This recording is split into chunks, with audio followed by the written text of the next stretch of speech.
नमस्कार दोस्तों, स्वागत है आप सभी का R by study for civil services पर। मैं अलका पांडे। तो चलिए, हम लोग देख रहे थे ज्योग्राफी की लिस्टिंग और आज हम लोग पढ़ने वाले हैं प्रमुख चैनल। ठीक, खंबात की खाड़ी की बात करें तो ये पूर्वी गुजरात, नर्मदा और ताप्ती नदी के मुहाने पर स्थित है। लक्षद्वीप सागर लक्षद्वीप और मालाबार तट के मध्य में है। मन्नार की खाड़ी ये दक्षिण पश्चिम तमिलनाडु और श्रीलंका के बीच स्थित है। कोको स्ट्रेट कोको द्वीप म्यांमार और उत्तरी अंडमान के बीच में। दक्कन पास जो है ये दक्षिणी अंडमान और लघु अंडमान के बीच में स्थित है। ठीक है। 8 डिग्री चैनल की बात करें तो मालदीव और मिनिकॉय के बीच में। 9 डिग्री चैनल लक्षद्वीप और मिनिकॉय के बीच में। 10 डिग्री चैनल अंडमान और निकोबार के बीच में स्थित है। ग्रेट या फिर महान चैनल जो है ये सुमात्रा और इंडोनेशिया और निकोबार के बीच। ठीक। पाक स्ट्रेट भारत और श्रीलंका के बीच में है। महिम क्रीक मुंबई और कच्छ की खाड़ी जो है ये पश्चिमी गुजरात। ठीक है। तो ये हो गए प्रमुख चैनल जो आपके एग्ज़ाम में पूछे जाते हैं या मिलान करने को आते हैं। अब अगला है भारत की प्रमुख घाटियाँ। भारत की प्रमुख घाटियाँ एक एक करके इनके बारे में पढ़ते हैं। तो पार्वती घाटी जो है ये हिमाचल प्रदेश के कुल्लू में स्थित है। ठीक है। जो कि ये घाटी हिंदू सिख तीर्थ यात्रियों के लिए मणिकरण शहर जाने के लिए मार्ग प्रदान करता है। ठीक है। और यहाँ पे गर्म जल का स्रोत भी है, इसलिए यहाँ पे भूतापी ऊर्जा संयंत्र की स्थापना भी की गई है पार्वती घाटी। तो पार्वती घाटी समझ में आ गया होगा, हिमाचल प्रदेश के कुल्लू में। अगली है किन्नौर की घाटी। ये भी हिमाचल प्रदेश में ही स्थित है, हिमाचल प्रदेश के उत्तर पूर्वी भाग में तिब्बत की सीमा के पास। ठीक है। और यहाँ पे हिमाचल के अंतिम गांव चिटकुल को ये मार्ग प्रदान करता है। मरखा घाटी जो है ये लद्दाख की प्रसिद्ध घाटी है। जूकू घाटी नागालैंड के कोहिमा से लगभग 30 किलोमीटर दूर है। ठीक है। और ये जो है ये नागालैंड और मणिपुर राज्य की सीमा पर स्थित एक घाटी है। युथांग घाटी सिक्किम में स्थित है। ठीक है। और इस घाटी को हॉट स्प्रिंग के नाम से भी जाना जाता है, युथांग घाटी को। शांत घाटी जो है ये केरल में पलक्कड़ पालघाट जिले में स्थित है। ये नीलगिरी की पहाड़ियों पर स्थित है शांत घाटी। चुम्बी घाटी जो है ये चुम्बी प्रमुख पर्यटक भी इसी घाटी में स्थित है। और नाथुला दर्रा और जलेपला दर्रा भी चुम्बी घाटी में ही स्थित है। नाथुला और जलेपला। कांगड़ा घाटी की बात करें तो जो एक सांस्कृतिक पर्यटन स्थल है धर्मशाला, वो कांगड़ा घाटी में ही स्थित है। मालना घाटी किस लिए फेमस है? ये हिमाचल प्रदेश में छोटा यूनान के रूप में प्रसिद्ध है। स्पीति घाटी ये बौद्धों का प्रसिद्ध ताबू मठ जो है वो स्पीति घाटी में स्थित है। पांगी घाटी ये पांगवाल, लाहुल और भोटिया जनजातियों का आवास क्षेत्र है। आगे बढ़ते हैं। आगे है कुल्लू घाटी। कुल्लू घाटी की अगर बात करें तो ये धौलाधर और पीर पंजाल श्रेणियों के बीच में स्थित है, जिसको देवताओं की घाटी भी कहा जाता है। सांगला घाटी तो हिमाचल प्रदेश में स्थित है, जिसको बसपा घाटी के रूप में भी जाना जाता है। और ये चारों तरफ पर्वतीय चोटियों से घिरी हुई है। कश्मीर घाटी महान हिमालय और पीर पंजाल श्रेणियों के बीच स्थित है और ये बनिहाल दर्रे से जम्मू से जुड़ी हुई है। आगे नुब्रा घाटी जो है वो सियाचिन हिमनद से जुड़ने वाली नुब्रा नदी के द्वारा निर्मित है। सुरू घाटी जो है ये कारगिल कस्बे के लिए। गलवान घाटी गलवान नदी द्वारा निर्मित घाटी है, जो कि LAC है line of actual control Ladakh में, इसके समीप स्थित है। लाहुल घाटी ये इसी से निकल करके चंद्र और भागा नदियाँ प्रवाहित होती हैं। तो ये तो सारी घाटियाँ हैं, किस लिए फेमस हैं ये आपको पता चल गया होगा। अब देख लेते हैं अंडमान और निकोबार के पर्वत शिखर। ठीक है। अंडमान व निकोबार के पर्वत शिखर को देख लेते हैं।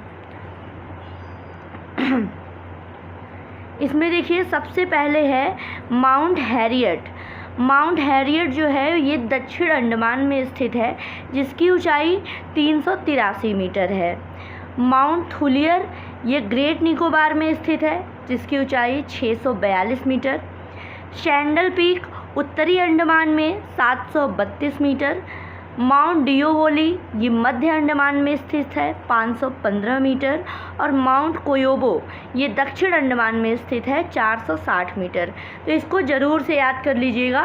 और आपको पता होना चाहिए कि हैरियट, थुलियर, पीक, डियोवेली और कोयोबी ये अंडमान और निकोबार के पर्वत शिखर हैं। और इसकी अवस्थिति मतलब कौन कहाँ कहाँ स्थित है अंडमान निकोबार में, वो भी देख लीजिएगा। ठीक, अब आगे बढ़ते हैं। अब अगला एक इम्पॉर्टेंट टॉपिक है हमारा भारत के 8 प्रमुख वनस्पति क्षेत्र। भारत के 8 प्रमुख वनस्पति क्षेत्र देखेंगे, जिसमें कौन कौन से आठों हैं। एक तो है पश्चिमी हिमालय क्षेत्र, फिर पूर्वी हिमालयी क्षेत्र, असम वाला क्षेत्र, फिर सिंधु का मैदानी भाग पे आ जाइए, उसके नीचे गंगा का मैदानी भाग, फिर दक्कन का क्षेत्र है, मालाबार वाला क्षेत्र है, फिर सबसे नीचे अंडमान का क्षेत्र है। तो ये भारत के 8 वनस्पति क्षेत्र हैं। हम एक एक करके देखेंगे इसका विस्तार कहाँ से कहाँ तक है और कौन कौन सी वनस्पतियाँ किस प्रकार की इसमें पाई जाती हैं। तो एक एक करके चलिए दोस्तों शुरू करते हैं। सबसे पहले है पश्चिमी हिमालयी क्षेत्र, जो कि कश्मीर से लेकर के कुमायूं तक फैला हुआ है।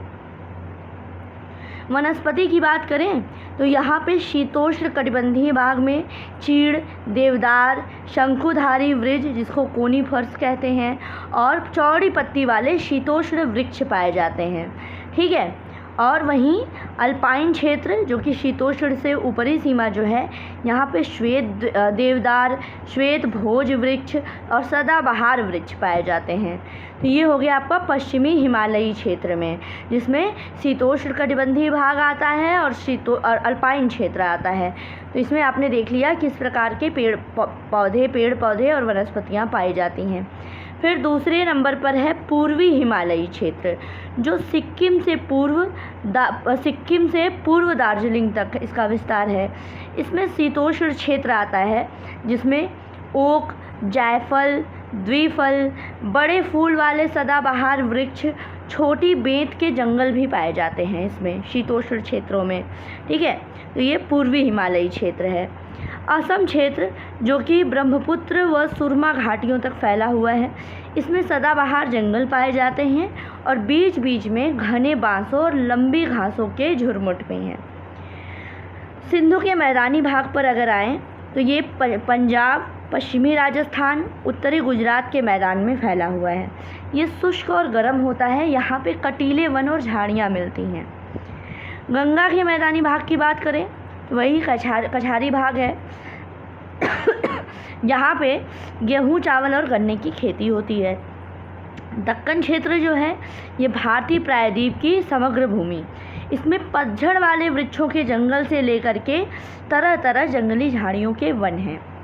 मालाबार क्षेत्र में देखें तो प्रायद्वीपीय तट, ठीक है, प्रायद्वीपीय तट जितना है वो हो गया, जिसमें घने जंगल के अलावा व्यापारिक फसलें पाई जाती हैं, जैसे नारियल, सुपारी, काली मिर्च, कॉफ़ी, चाय, रबड़, काजू इत्यादि।